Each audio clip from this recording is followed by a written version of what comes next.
background stuff on you, and then we'll go to more like specific stuff, so maybe some footwear, then we'll get into Leadville and stuff like that, and kind of whatever. So, all right. So I guess start from the back. I mean, obviously I know your story about being a kid in Nebraska and running. You kind of got into it early in different levels. You ran a marathon early. I guess talk about kind of the bug of running and kind of how it got into your blood when you were a kid first, before you even got kind of going at all. Sure. I mean, the way I got into running when I was younger was in PE, you have to do the presidential physical fitness test, and there's a 1 mile run. And I remember one year, I think I was the fastest kid in my class, and I won. And so that was sort of motivating. So the next year I was like, oh, I'm going to train for a month leading up to it. I'm going to run 1 mile every day to like practice for it, and that was sixth grade. I was 11 years old, and I just never stopped. That was how I started training running, and just grew from there. And within 18 months, I think I ran my first marathon. So kind of crazy. At that point, did you sense something inherently? You think, even if you didn't recognize it, I mean, did you sense something like about running that was like really kind of pure and really kind of part of what you wanted to be? Well, running was just. It was something I was successful at. I was good at. And when you're that age, you're kind of just looking for something to latch onto that to kind of bolster your self-esteem and confidence, and to just be affirming in life. And so in that sense, yeah. But they grew into something deeper pretty quickly, I think. Even at that young age, you're not really like thinking like philosophical thoughts about it. But within a year or two, it was definitely this daily habit that I couldn't do without. And I was kind of already just like really into the whole cliche, like the runner thing of I need to go for a run, like need the endorphin rush and all that. And obviously it's evolved in the past, 17, 18 years or whatever. But yeah, from the beginning, it pretty quickly became something really important in my life. Yeah. Fast forward to CC, obviously you were more of a traditional track and cross country runner, like just about everyone is at that level. Mm-hmm. Talk about that influence, and also the influence of being on the edge of the mountains or in the mountains. Then, how did that kind of change you as a runner? Right, absolutely. My college cross country and track experience was really key in getting me into mountain running, because I was running in Colorado Springs, and Pikes Peak is right there. And my assistant coach had run the Pikes Peak Marathon a couple of times and done pretty well. I think he'd been on the podium. He'd also run the Leadville 100 once. And he was always just sort of he was this big, bearded, kind of grizzled mountain man guy, Paul Koch. And so everyone on the team just kind of held him up as like the ultimate in hardcore mountain running. And so, I don't know, I guess, and every Monday we would go on a long run while we obviously did track workouts or speed workouts during the week. But every Monday we'd go on a team long run, take vans up in the mountains, and run for 2 or maybe 3 hours. And those runs were like instrumental in getting me interested in trail running, mountain running, and I always enjoyed those a lot more than doing 5 by mile repeats in the park or something. And I knew that once I graduated from college, I would pursue the longer distance stuff in the mountains. But I was also really, even like my last year of college, I was kind of anxious to get after it in the mountains, but I really valued the experience of being on a team. Actually, just there's hardly another point in your life where you get to do that. And even if it's just Division III NCAA level, it's really nice to have that camaraderie and just those experiences of racing for free every weekend, basically, and having everything paid for, and having a coach and a training room and all that. So, and just the friends that are developed on an experience like that. So, I don't know, that's kind of where that came from. And I think it was good because there's definitely a different mentality in track and cross country where it's all about going fast and stripping down, super lightweight gear and that sort of thing. And so when I started doing a lot of running in the mountains, I just sort of naturally brought that philosophy to it, and didn't see the necessity for carrying a water bottle or, I don't know, a Camelback or, all that kind of stuff. It just seems silly when you come from a road and cross-country background or track background.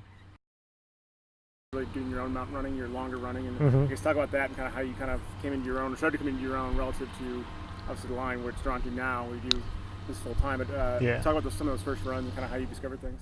Yeah, it was cool. Actually, my freshman year of college, 2001, it was after the cross-country season, so like November. I remember it was the week before Thanksgiving. I was like, I'm going to go run up and down Pikes Peak, you see it every single day from your dorm room. And I went and did that, and it went really well. It was the longest I'd ever run. It was like 445, 448 or something like that. And there was some snow at the top, but you know, it's mild down there, so November wasn't bad. And instead of being sort of shattered by the experience, it was like this very like almost epiphanal experience where it's like, I'm good at this, and I almost feel like strengthened by it instead of beat down by it. Whereas I'd had kind of a rough cross country season where I was just really I felt overtrained from all the speed work and stuff and racing. So that was in fall 2001.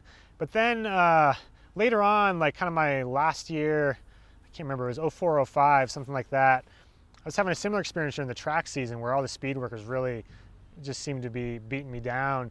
And so I talked to the coach. I was like, I'm just going to stop doing track work. I'm going to train for the Fort Collins Marathon in May and just do long runs. And I did that. And I did this 30-mile run on a Saturday morning. It was the same sort of thing. Like, it was just a flat run. And I remember I did like 6:40 pace the whole way. And it was really, I felt stronger as the run went on again.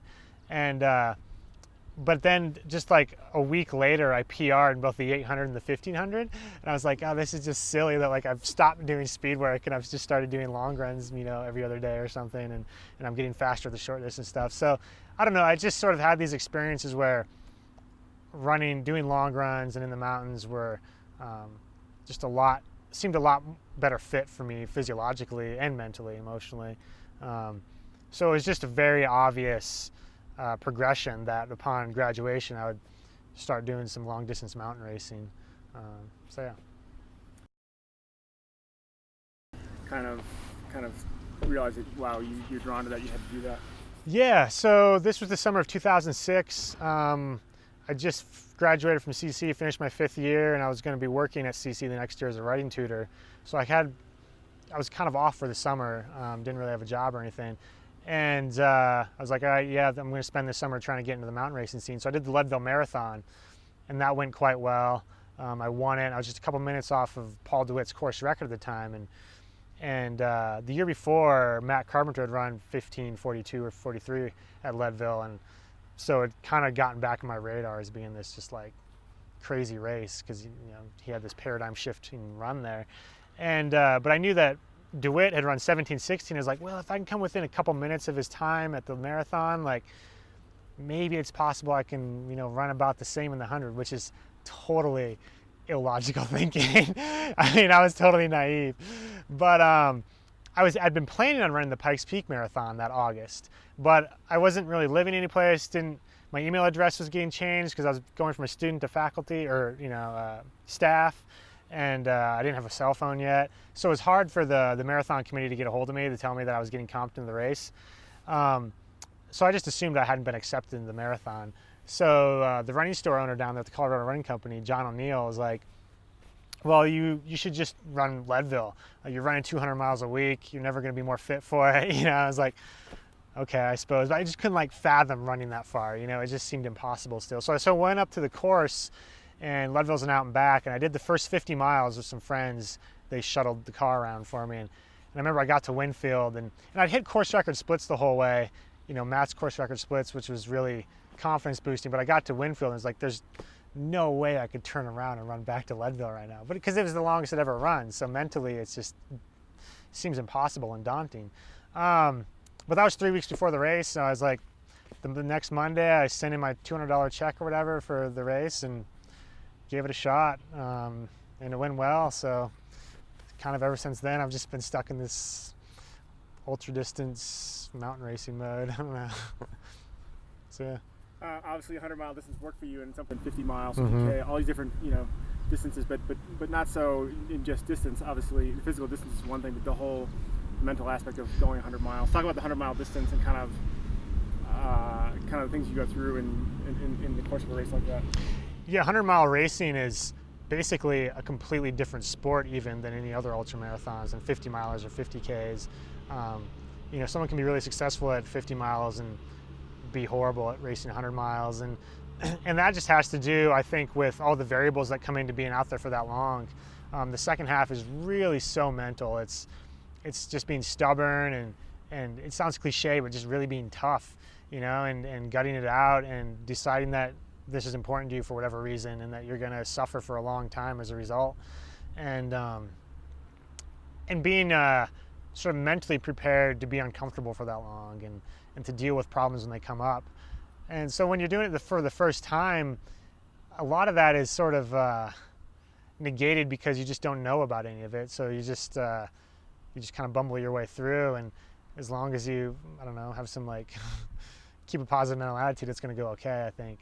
But that's the really fun thing about racing 100 miles is all those variables come into play, and it kind of levels the playing field. I don't feel like I have a ton of genetic talent. Some other people might argue differently, but like I'm no good at 5K or 10K, that sort of thing. So in over 100 miles in the mountains, I'm really comfortable in that environment, and I've gotten used to being in the mountains all day long, and that's really what racing 100 miles is all about. And it's funny though, because even in the last 5 years, since I've been in the sport, 6-7 years, I feel like 100-mile racing has evolved a great deal.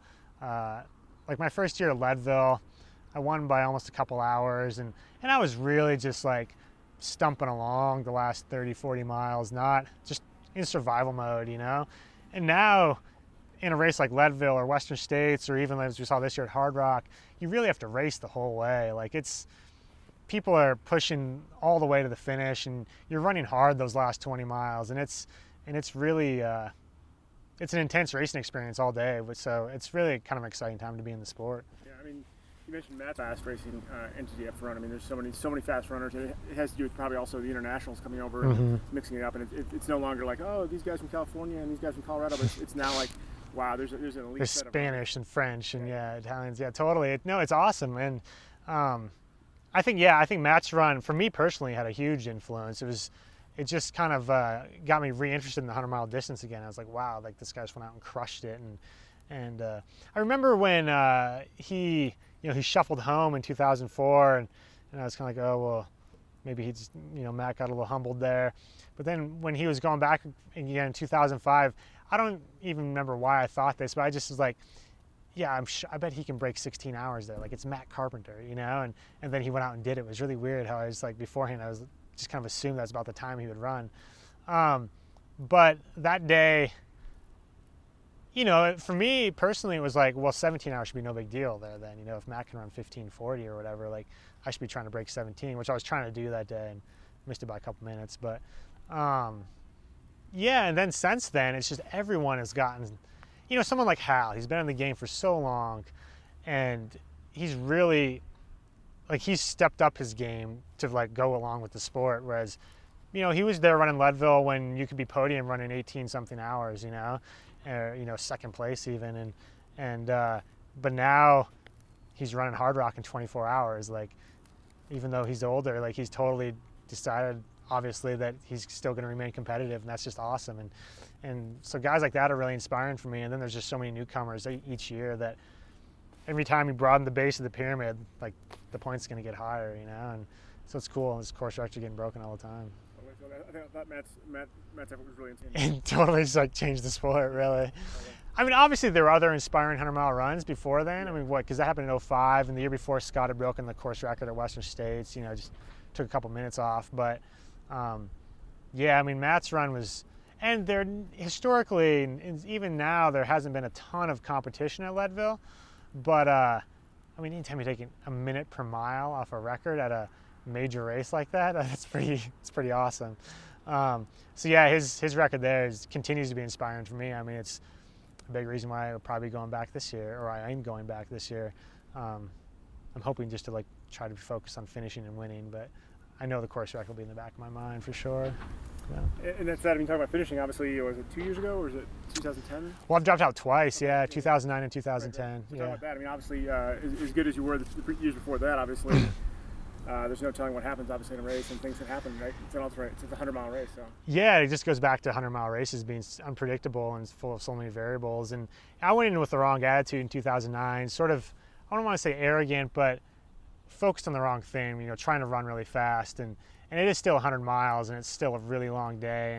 And if you aren't willing to kind of adjust your expectations along the way, then you're going to get crushed mentally, because things are going to go bad at some point. I mean, I was dealing with some issues. I had giardia and that sort of thing, but I could have finished that day if I'd just been in the right mental space. but I was just focused on trying to run fast. And then in 2010, it was just stupid. You get to a point where, calories stop wanting to go in, and once you can't eat, you pass out like I did, and I felt like that was, it was in my control and that I could have kept eating or should have kept eating. But once you kind of like subconsciously make the decision not to do that, I couldn't continue anymore. Like I needed to get calories in me quickly, and so I had to get an IV and all this stuff. But it was, so I dropped out in 2009 and 2010, and that's a hugely motivating factor for me to go back. Like there's no way I could ever end my time running in Leadville with 2 DNFs. It's just silly. Like this year, I mean, I'm willing to walk in like a 28-hour finish. It just doesn't matter. Like I need to at least finish the race this year, So, and especially with competitors like Thomas Leblanchet and Nick Clark, like those guys are tough, and it'll be fun to just focus on racing that day. And I think a fast time will result with guys like that pushing the pace up front. So, should be a good day.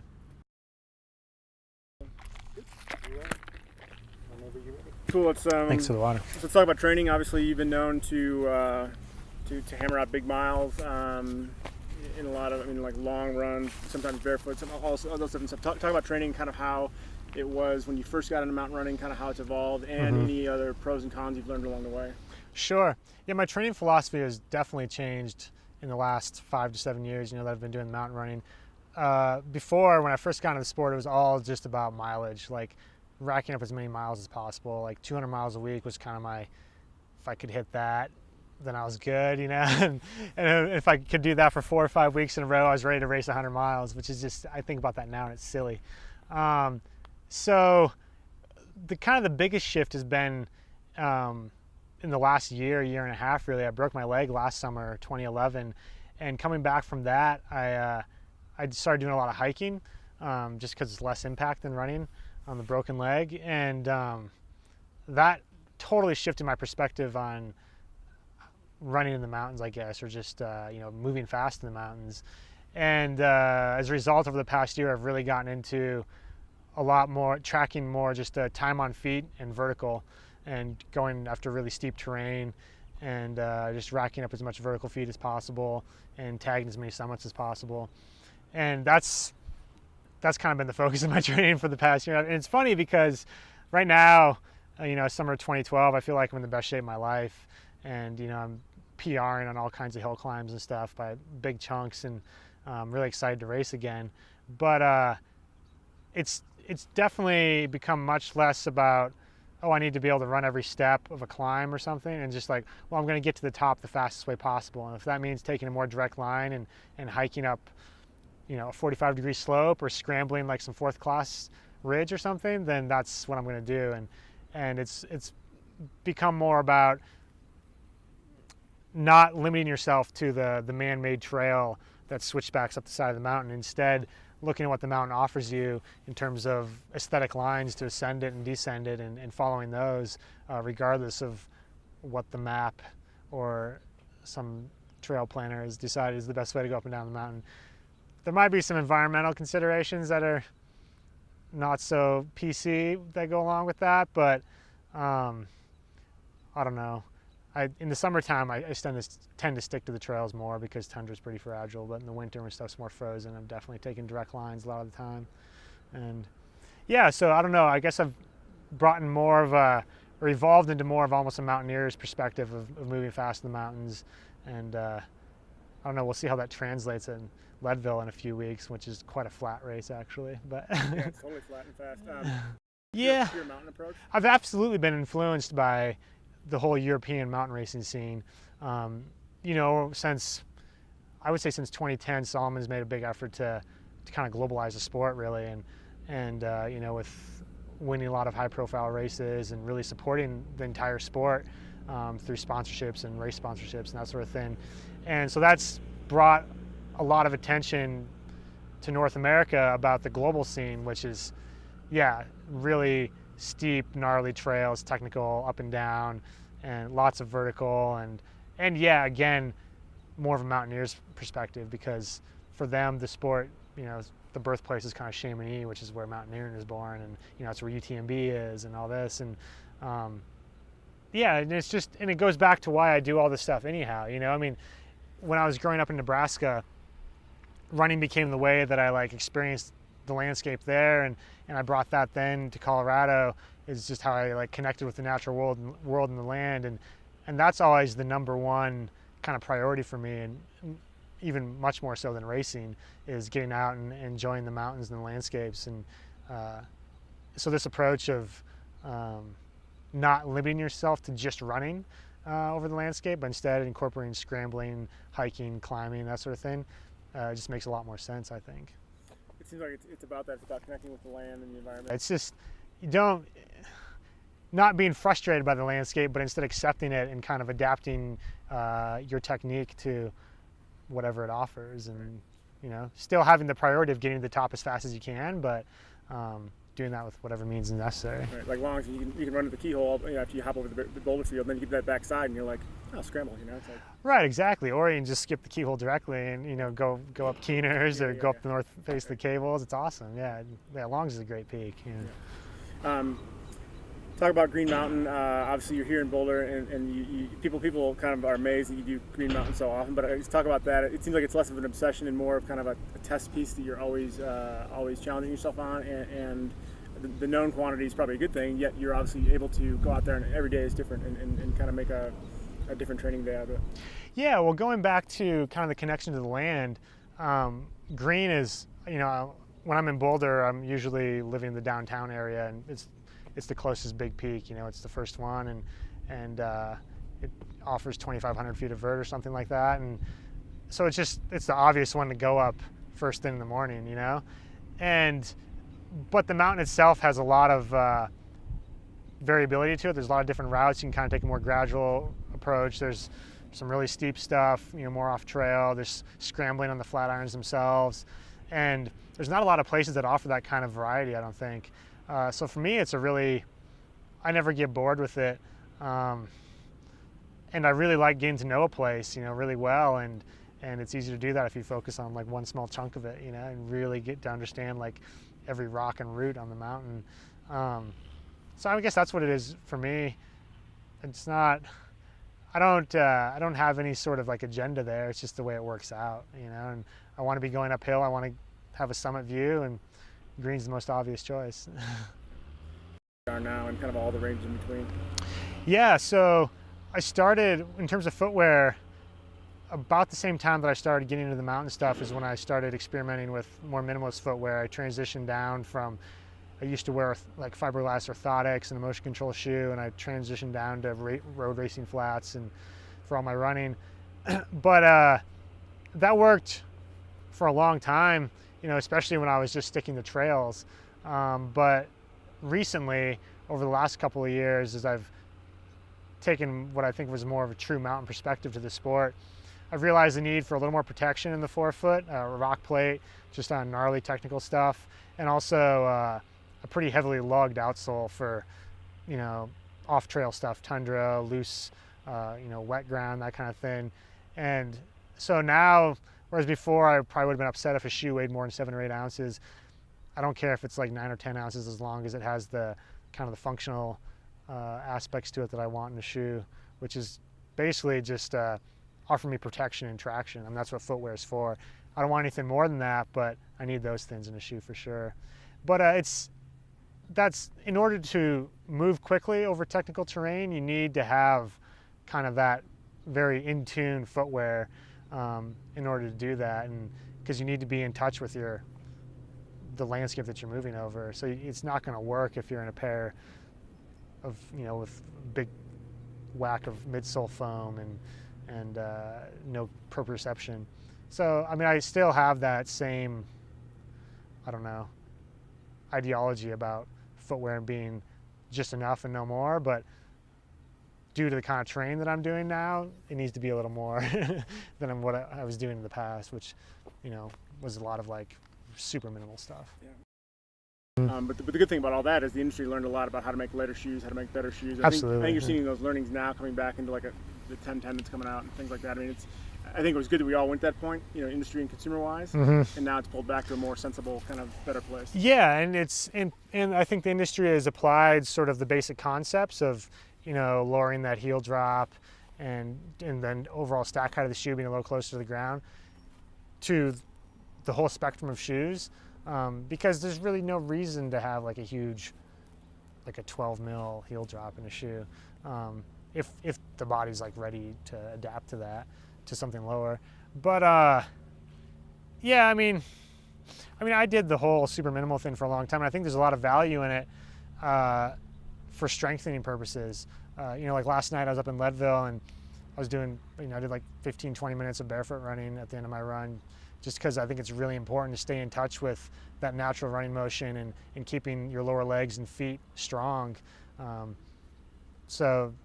But people can kind of go overboard, and people always ask me like, oh, do you run trails barefoot? And I was like, really? Have you been on a trail before? And I'm trying to go fast, like I need to have a shoe on. But yeah, so I don't know, my thinking's definitely evolved, and I don't know, I just try and do what works best. Building ATP or processing ATP and building capillary beds. I mean, do you think about that, or are you more of a guy that's like, I'm out there in the wind and I feel the sunshine, all that stuff? I mean, Sure, yeah. It's funny because when I was younger, like in high school and even parts of college, I was really pretty geeky about the sport, and really got into like the exercise physiology of it and that sort of thing. And the longer I've been in the sport, yeah, it's become much more intuitive. And when I graduated from college, I kind of swore that I would never do it like a speed workout again. I'd never do intervals again, which ended up not being true. But that was just sort of going to be my attitude. It was like I was just going to go running in the mountains, and because that's what I enjoyed doing. And for the most part, that's the way I've pursued it. But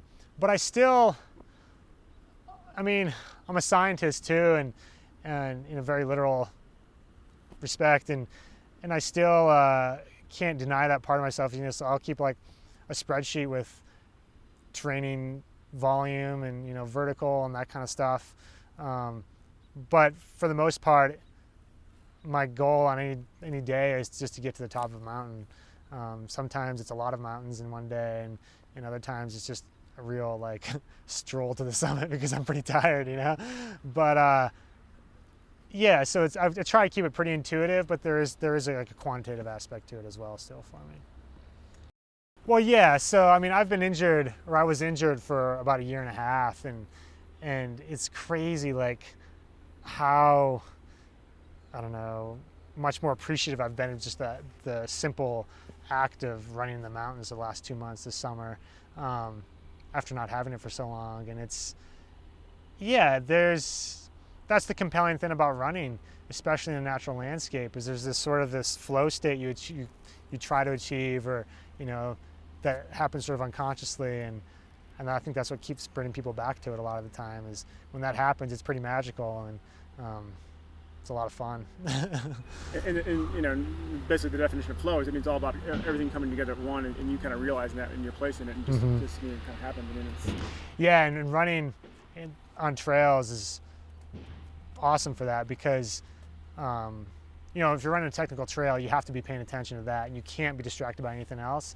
And I think a big part of flow is remaining in the moment and not being distracted by cars or music or who you're running with or whatever. So it really lends itself to trying to achieve that, and that's a huge part of what attracts me to it. Which has got to be a good thing. Obviously you're known for what you care about, obviously, and you do have this image of being like this salt of the earth guy. I guess talk about that and kind of how that's kind of evolved when all you're doing is just doing what you love. Yeah, it's always difficult when whenever you get some sort of like public notoriety, it feels like people try and like place a label on you because it's easier for them to understand than or categorize you.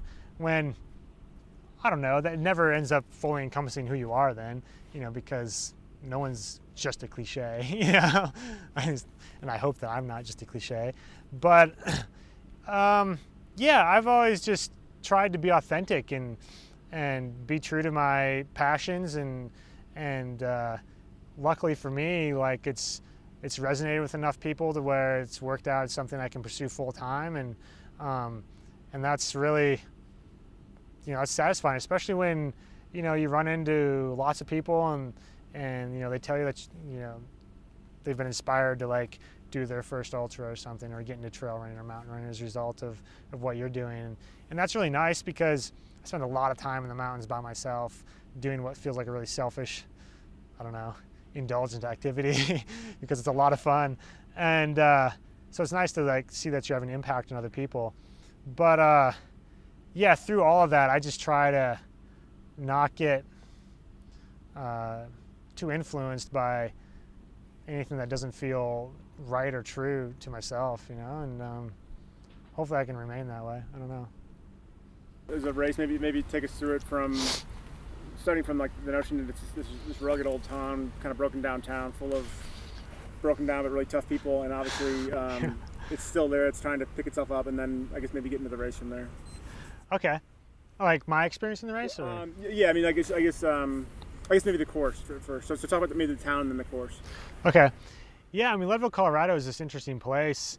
It was booming, I don't know, 50, 60 years ago, something like that. And then the 80s it went bust, and so it kind of got very economically depressed, and this really flamboyant, sort of charismatic dude, Ken Klauber, was like, we need to do something to get the economy going here. So in 1983, he came up with the idea of doing a 100-mile race there. And I think originally they wanted to go actually from Leadville to Aspen or something, which would have been awesome. But even then, maybe they were having issues with the permitting or something.